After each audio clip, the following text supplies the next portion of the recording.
You know that saying? People put it on their bumper stickers all the time. America, love it or leave it. Well, what if you love your country, but there's shit about it you want to change? You know, it strikes me the same type of people that put that type of bumper sticker on their big red trucks or what have you are the same people who might otherwise complain about the Democrats and the liberals. Goddamn Democrats! Well, hey, Democrats are part of America. If you don't like them, if you don't love them, how about you leave them? Sounds stupid, doesn't it? It sounds fucking stupid. Well, that's how stupid it sounds to liberals when they hear that that phrase, love it or leave it. It sounds stupid either way.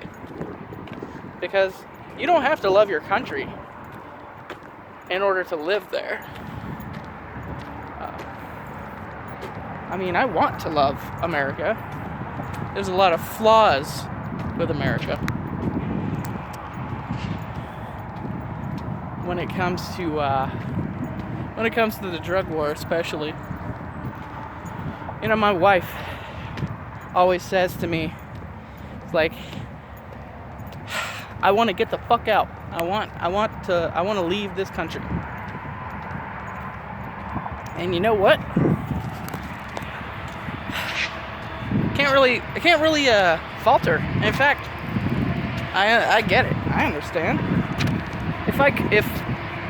If it was super easy for me to learn a new language, I'd go straight to Denmark or Norway. Somewhere that has long summer seasons, but beautiful landscapes, better government, preferably one that has some form of single payer healthcare, something akin to Medicare for all, which they've got in Israel. In fact, in Israel, America subsidizes the healthcare of Israel's country, well, Israel's population, the healthcare, because we give them money that they can then use to put into their defense. We gave them Iron Dome. We can, the Iraq war cost upwards of $4 trillion, or $14 trillion actually, if I'm getting my numbers correct. For 14, it's quite a difference. But hey, if you only took 4 out of that 14 trillion, if we only spent $10 trillion on like invading Iraq, and we put $4 trillion into, I don't know, a public school system, or rebuilding our infrastructure like our roads and railways and our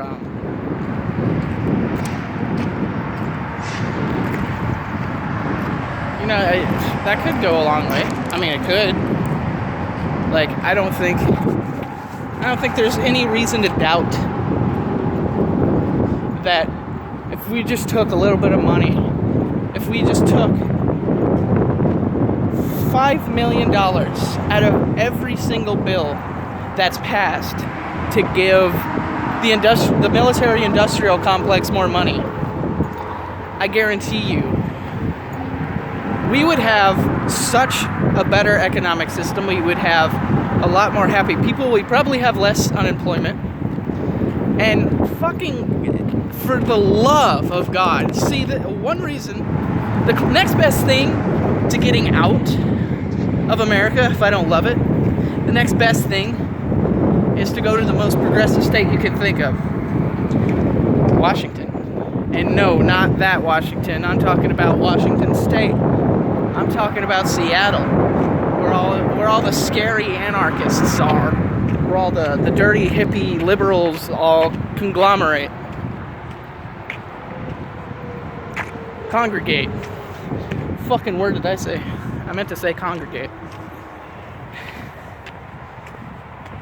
Is conglomerate the right use of that word? Probably not.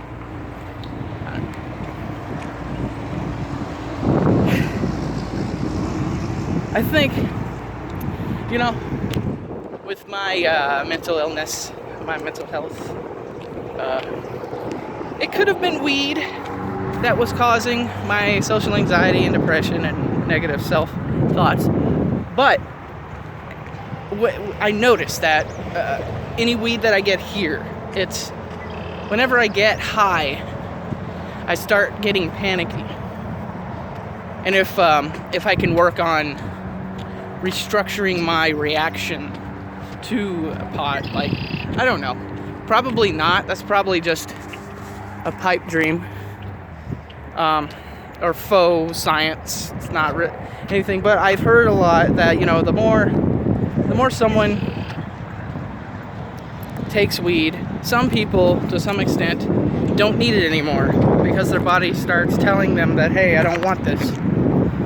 I think my favorite strain of pot was Blue Dream, because not only was I happy on that, and this was like 7 years ago, it's around 7 years ago when I first had Blue Dream. Within the last couple of years, I stopped smoking weed because I always get panicky.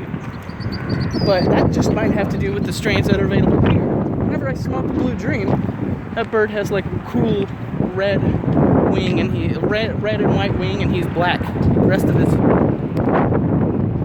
pretty neat. Anyway, whenever I had Blue Dream, I would get super happy, super energetic, and I would talk a lot. I would talk to the point to where I annoyed my wife. And that was different. That's different from me. That's not like me, like when I'm sober. And the way, you know,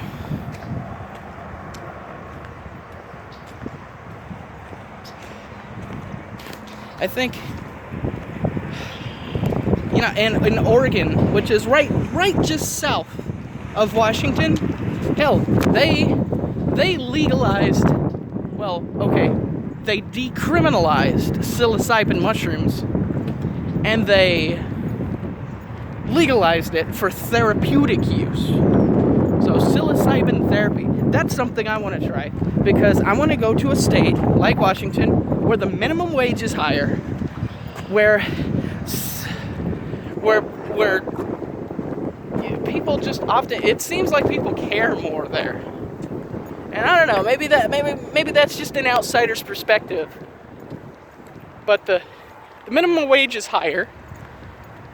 You know, so people say that, well, the cost of living there is pretty expensive. Well, yeah, but the minimum wage is higher. The lowest they could go is $15. Oh, what the fuck? Dead bird. I don't need to show you that. Dead seagull. I don't know what the fuck got him. He looks pretty fucked up. Anyway. Oh, look at that.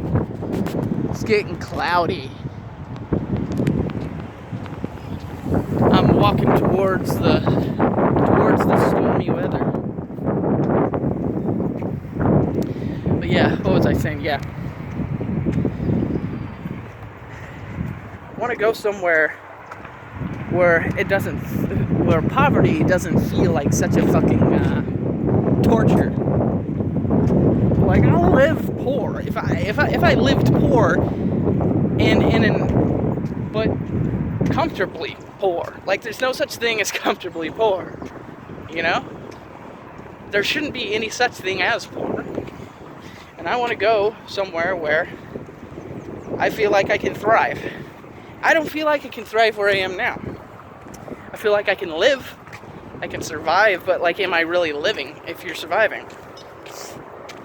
And that's what you got to do. If you can find some way to save money in the tiniest ways and never touch it, just never touch it. I recommend anyone who's poor to hoard as much wealth as they possibly can. Put $1 away, put $2, $3. if you can. I understand that, we all have our vices. I play fucking video games all the fucking time. Play video games, I drink alcohol, I vaporize. I feel like, if I live somewhere where I could just, or if psilocybin mushrooms were legal, I probably wouldn't have as many vices as I currently do. I would probably be living more. I would probably be experiencing more. I would probably be, pursuing my hobbies more, rather than just finding any way to make a quick buck. I would probably be working on my channel, my fiction writing,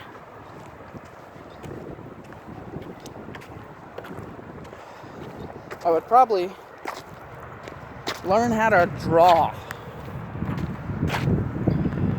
But they want to take away something like mushrooms. This country wants to take away one of the most natural gifts the earth can provide to you.